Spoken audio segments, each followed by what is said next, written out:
दोपहर के समय अभयंक अपने ऑफिस में बैठा हुआ था। तभी किसी ने उसके केबिन का डोर नॉक किया और साथ ही आवाज़ भी आई। क्या मैं अंदर आ सकती हूँ? आवाज़ आते ही अभयंक ने उस ओर देखा तो सामने से अंशिका आती दिखी। वह जल्दी से उठकर खड़ा हो गया और बोला, दी आप यहाँ, कोई काम था क्या? अगर मुझे कोई काम होगा तभी मैं तुमसे मिलने आ सकती हूँ क्या? अंशिका ने मुस्कुराते हुए कहा, नहीं ऐसी बात नहीं है, वे तो मैं बस ऐसे ही। अभयंक ने कहा, बिजी तो नहीं हो? अंशिका ने चेयर पर बैठते हुए पूछा। फिलहाल तो नहीं, अभयंक ने कहा। पूर्णिमा कहाँ है अभी? कहाँ है क्या मतलब? ऑफिस में होंगी। अभयंक ने कहा। वे अपने पापा के साथ गई है, उनके घर कुछ दिनों के लिए। अंशिका ने कहा तो अभयंक कुछ समय खामोश रहा। उसके चेहरे के भाव बदल गए। वहीं अंशिका उसके चेहरे को ध्यान से देखकर उसकी हाव भाव नोटिस कर रही थी। अभयंक को जब आभास हुआ अंशिका उसे ही देख रही है तो वे बोला, ओह अच्छा है, उनके पापा का मन लग जाएगा कुछ दिनों के लिए। अभयंक ने अपने चेहरे के भाव को छुपाते हुए कहा, तुम दोनों के बीच सब कुछ ठीक तो है ना? अंशिका ने उसकी बात को इग्नोर करते हुए पूछा, हाँ सब ठीक है, पर आप ये सब क्यों पूछ रही हैं?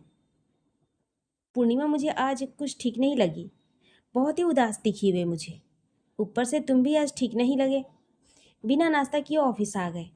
अंशिका ने कहा, वे तो कुछ काम था मुझे इसलिए आ गया, बाकी और कुछ बात नहीं है।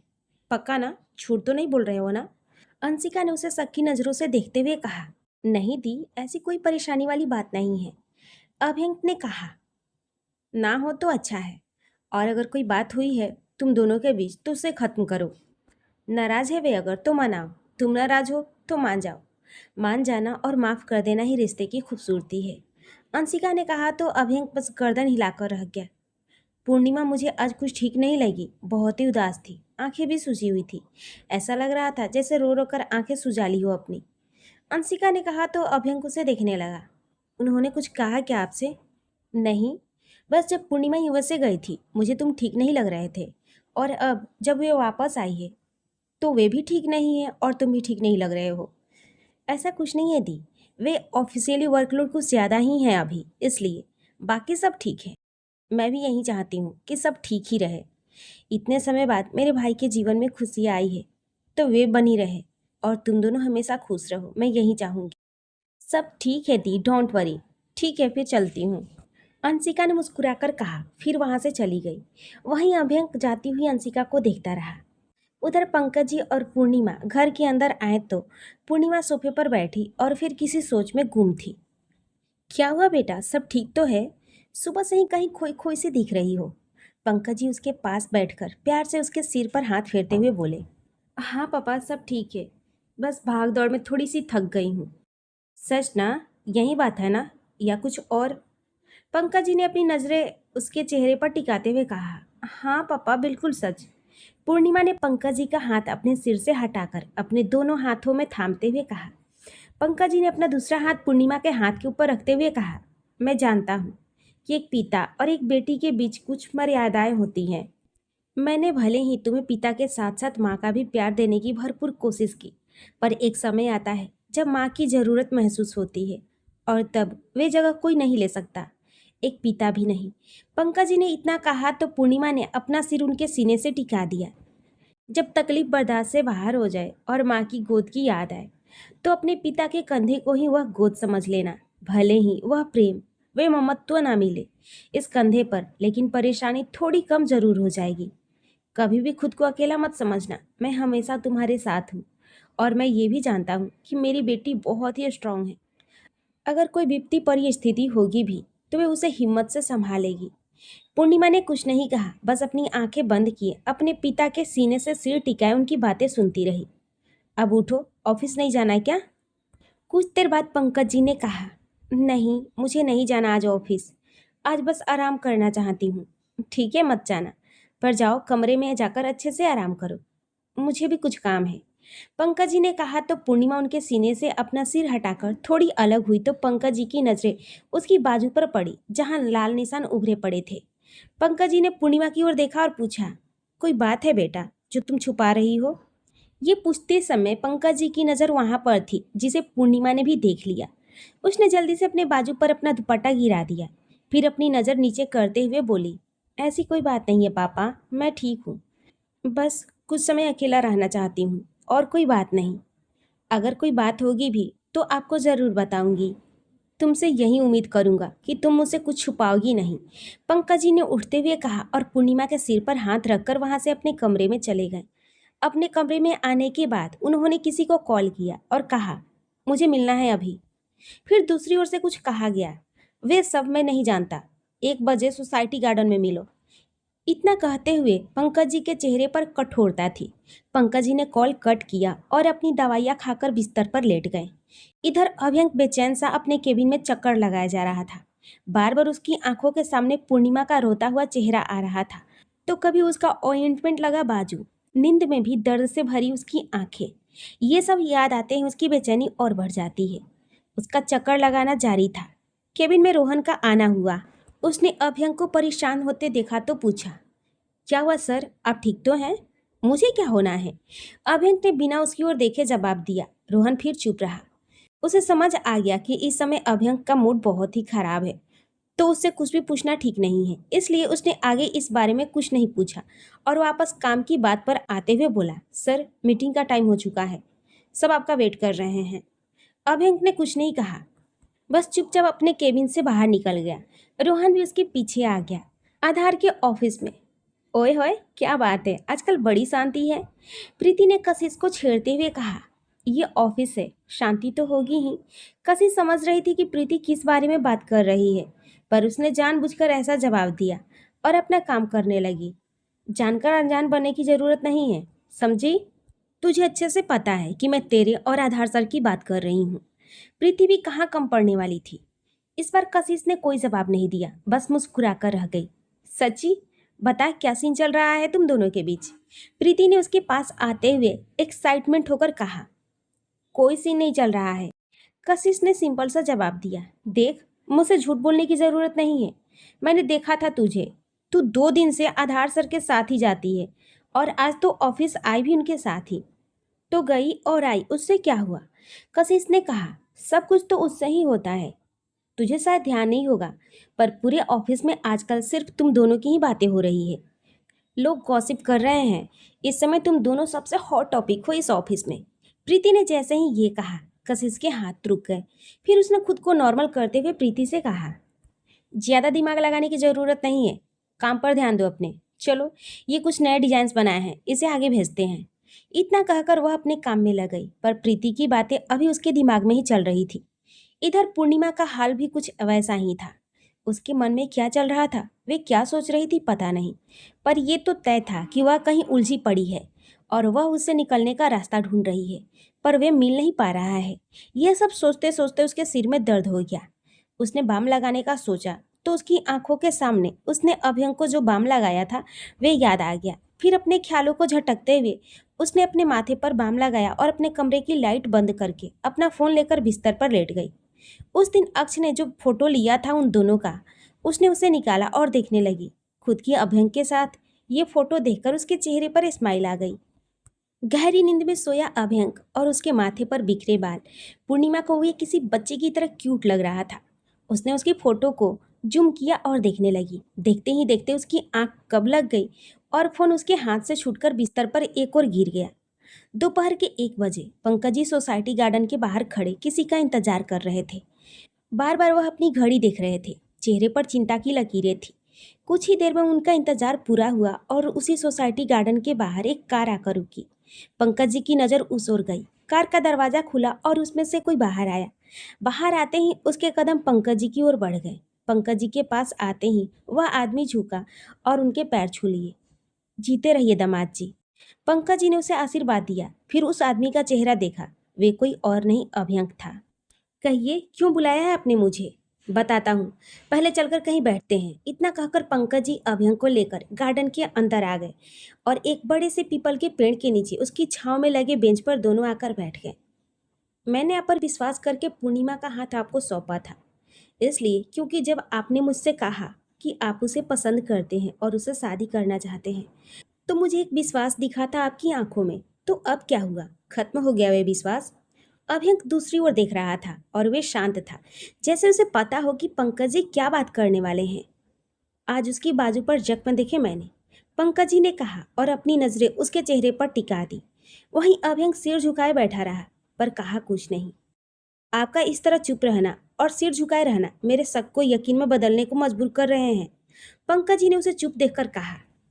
मैंने उसके साथ कोई मारपीट नहीं की, बस किसी बात की नाराजगी से पकड़ थोड़ी मजबूत हो गई। गुस्से में ध्यान नहीं रहा कि मैं उन्हें हर्ट कर रहा हूँ। अभ्यंक ने अपना सिर झुकाए हुए कहा। उसकी बातों से, उसके लहजे से पंकज जी को उसका गिल्ट साफ दिख रहा था। जब प्रेम में उम्मीदें जुड़ती है तो वे पल भर में पूरी नहीं होती। आप पहले से ही उसे प्रेम करते हैं, पर वे नहीं करती। उसके लिए रिश्ता एक डील और शायद एक मजबूरी थी। आपके लिए सब कुछ एक्सेप्ट करना जितना आसान होगा, पूर्णिमा के लिए वह उतना ही मुश्किल।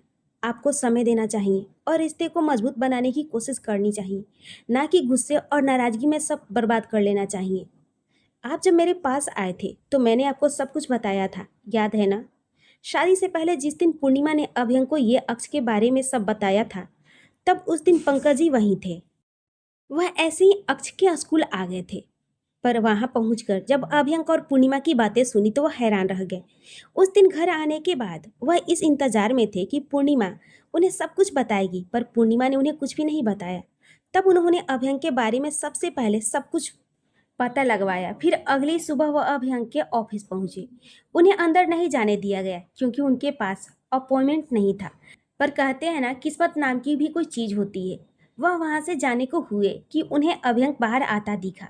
वह उनके पास गए तो अभ्यंक ने उनसे पूछा, आप कौन हैं और यहाँ कैसे? मेरा नाम पंकज माथुर है और मैं पूर्णिमा माथुर का पिता हूँ, पंकज जी ने कहा तो वह हैरानी से उन्हें देखने लगा। क्या मैं 2 मिनट आपसे बात कर सकता हूँ? पंकज जी ने अभ्यंक से पूछा। अभ्यंक उन्हें माना नहीं कर पाया। फिर उन्हें लेकर वह वहीं एक और बैठ गया। कहिए, क्या कहना है? वह स्कूल के बाहर मैंने आपकी और पूर्णिमा की बात सुनी। अभ्यंक अब चुप ही रहा। कुछ देर की चुप्पी के बाद अभ्यंक ने कहा, तो फिर क्या चाहते हैं मुझसे? बस एक सवाल का जवाब, पंकज जी ने कहा। क्यों शादी करना चाहते हैं आप उनसे? प्रेम करता हूं उनसे। जिस तरह उनकी आंखों में देख पंकज जी ने सवाल किया था, ठीक उसी तरह नजर से नजर मिलाकर अभ्यंक ने भी जवाब दिया। वह एक बच्चे की माँ है। जानता हूँ। फिर तो इरादा बदल गया होगा आपका। मेरा कोई इरादा नहीं बदला, न बदलेगा। मैं मेरी माँ से बात करने के बाद उन्हें लेकर आऊंगा आपके घर, उनका हाथ मांगने, और वह मान जाएगी। पंकज जी ने कहा तो अभ्यंक उन्हें देखने लगा।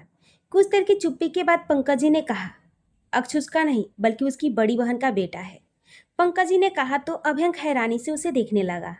इससे ज्यादा मैं आपको कुछ नहीं बताऊंगा और ना ही जानने की जरूरत है। आप अपनी माँ के साथ घर आइए, बाकी की बातें वहीं करते हैं। और हाँ, मेरी और आपकी ये मुलाकात मेरी बेटी को कभी पता ना चले, इस बात का ध्यान रखिएगा। पर आप ये सब क्यों कर रहे हैं? बेटी तो आपकी अपनी है और मैं अनजान। लड़का अगर इस तरह से काबिल हो और ऊपर से बेटी से प्रेम भी करता हो, फिर एक पिता को क्या चाहिए? चलता हूँ। इतना कहकर वे आगे बढ़े। मैं आज ही आऊँगा अपने परिवार के साथ, अभ्यंक ने पीछे से कहा तो पंकज जी ने मुस्कुराकर हाँ में गर्दन हिलाए। सब याद करते हुए अभ्यंक ने कहा, मुझे सब याद है। 1 महीने का था अक्ष जब उसकी बहन ने उसके गोद में सौंप कर ये दुनिया छोड़ दिया। पूर्णिमा ने अक्ष को जन्म नहीं दिया, पर माँ बनकर ही उसे पाला है। खुद जब पूर्णिमा 1.5 साल की थी तो उसकी माँ का साया उसके सिर से उठ गया। जैसे तैसे करके कुछ बड़ी हुई तो मेरी नौकरी और ट्रांसफर होने के कारण उसकी पढ़ाई में हमेशा बाधित हुई। समय ने समय से पहले ही जिम्मेदारियों का बोझ डाल दिया उसके सिर पर। अब तक के जीवन में उसने सिर्फ संघर्ष देखा है। ऐसे में इतनी जल्दी अगर आप उससे उम्मीदें लगाएंगे तो वह आपकी उम्मीदों को बोझ समझने लगेगी। आज तक सिर्फ पिता का प्यार देखा है उसने। उसके अकेलेपन के कारण मैंने कशिश को बुलाकर अपने पास रखा, पर कशिश को भी उसने आसानी से एक्सेप्ट नहीं किया। और जब किया तो ऐसे किया कि कशिश अब उसके जीवन का महत्वपूर्ण हिस्सा बन चुकी है, शायद मुझसे भी ज्यादा। उम्मीद है मेरी बात समझ आ गई होगी आपको, पंकज जी ने पूछा तो अभ्यंक ने हाँ में गर्दन हिलाया। ठीक है, मैं चलता हूँ। और हाँ, आज आई है वह मेरे पास तो आज मेरे पास ही रहेगी, पर कल तक मुझे उसके चेहरे पर परेशानी नहीं दिखनी चाहिए। ये आपकी जिम्मेदारी है। इतना कहकर पंकज जी वहां से चले गए। उसके थोड़ी देर बाद अभ्यंक भी वहां से चला गया। कशिश को पता था कि पूर्णिमा आज वहां आई है, तो वे भी आज ऑफिस से जल्दी घर आ गई। पूर्णिमा स्कूल से अक्ष को लेकर वहीं आ गई। सब इस समय बैठे मस्ती कर रहे थे, पर पूर्णिमा शांत थी। रात के 9:30 तक डिनर करने के बाद पंकज जी अक्ष को अपने साथ लेकर सुलाने के लिए चले गए और कशिश पूर्णिमा को लेकर छत पर आ गई। दोनों छत पर नीचे बिस्तर लगाकर लेटी हुई थी। तभी कशिश ने पूर्णिमा से कहा, अब बता क्या बात है। पूर्णिमा ने उसकी ओर देखा और कहा, कौन सी बात? कौन सी बात? जब कोई बात ही नहीं है तो सुबह से 12 क्यों बजे हैं तेरे चेहरे पर? और ये क्या है? कशिश ने उसकी बाह पर से दुपट्टा हटाते हुए कहा, कुछ नहीं, वे बाथरूम में फिसल गई तो टब से लग गया। पूर्णिमा ने वापस से उस निशान को ढकते हुए कहा, अरे वाह, तेरे ससुराल में टब की उंगलियां भी होती है। कशिश ने तंज कसा। पूर्णिमा ने कुछ नहीं कहा, यूं ही चुपचाप बैठी रही। अब बताएगी या लगाऊं फोन तेरे पति को? कशिश ने अपने हाथ में फोन उठाते हुए कहा। नहीं। पूर्णिमा ने उसके हाथ से फोन छीन लिया। तो बता जल्दी। मैं क्या बताऊं तुझे? क्या जानना है? यही ना कि कहीं मेरे पति ने मुझ पर हाथ तो नहीं उठाया, कोई बदसलूकी तो नहीं की? तो सुन, ऐसी कोई बात नहीं है। वह ऐसे नहीं है कि ऐसी ओछी हरकतें करेंगे। वह बहुत ही अच्छे हैं। जब से उस घर में गई हूँ तब से बस उनकी अच्छाइयाँ देखी है मैंने। मेरी परवाह करते हैं, अच्छे से बात करते हैं, ध्यान रखते हैं और प्यार। इतना कहकर पूर्णिमा कुछ पल को चुप हुई। फिर उसने कहा, मुझे नहीं पता मेरी प्रॉब्लम क्या है, मैं क्या चाहती हूँ। I don't know what do I want. उसने दोनों हाथ अपने सिर पर रखकर अपने बालों को पीछे करते हुए लगभग चिल्लाते हुए बोली। कशिश ने उसके हाथ को उसके चेहरे से हटाया और उसका चेहरा ऊपर किया तो उसकी आंखों में आंसू थे। कशिश ने उसकी आंसुओं को पोंछा और प्यार से उसके गाल पर हाथ रखकर बोली, तुझे नहीं पता तुझे क्या चाहिए, तुझे नहीं पता तुझे क्या हुआ है, पर मुझे पता है कि तुझे क्या हुआ है और तुझे क्या चाहिए। पूर्णिमा ने उसकी आंखों में प्रश्न सूचक दृष्टि से देखा। सवाल के साथ कुछ हैरानी भरे भाव भी थे उसकी निगाहों में। जानना है तुझे? कशिश ने हल्की सी मुस्कान के साथ और अपनी मीठी सी आवाज में पूछा। पहले तो पूर्णिमा ने कुछ सोचा, फिर हाँ में गर्दन हिलाया। तो सुन, तुझे प्यार हो गया है। कशिश ने जैसे ही कहा, पूर्णिमा की हैरानी बढ़ गई। Yes, you are in love my dear बहना, कशिश ने फिर से कहा। पूर्णिमा ने उसका हाथ अपने गाल से हटाया और अपनी नजरें फेरते हुए बोली, ऐसा कुछ नहीं है। तेरे ना करने से सच नहीं बदल जाएगा।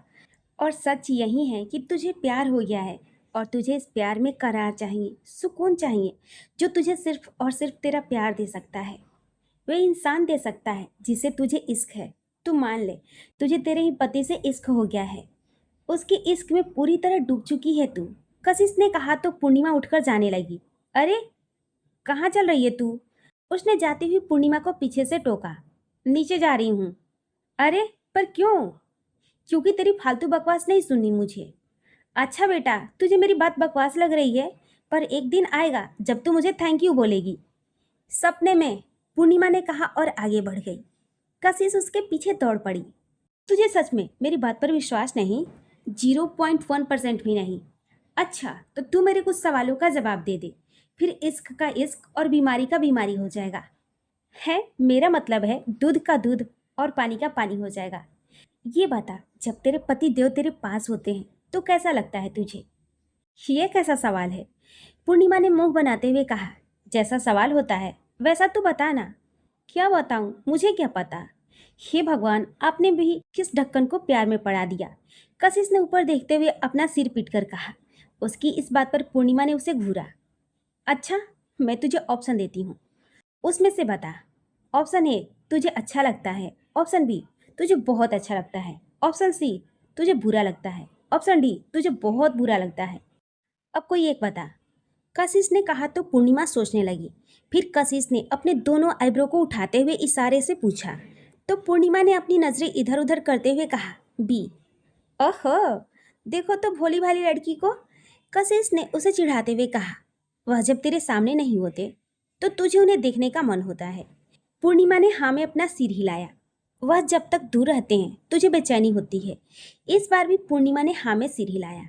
और जब वह तेरे पास आते हैं तब सब कुछ ब्लैक हो जाता है। दिल की धड़कनें तेज हो जाती है, सांसें बेकाबू सी हो जाती है। पूर्णिमा ने हैरानी से अपनी आंखें बड़ी करते हुए हाँ कहा।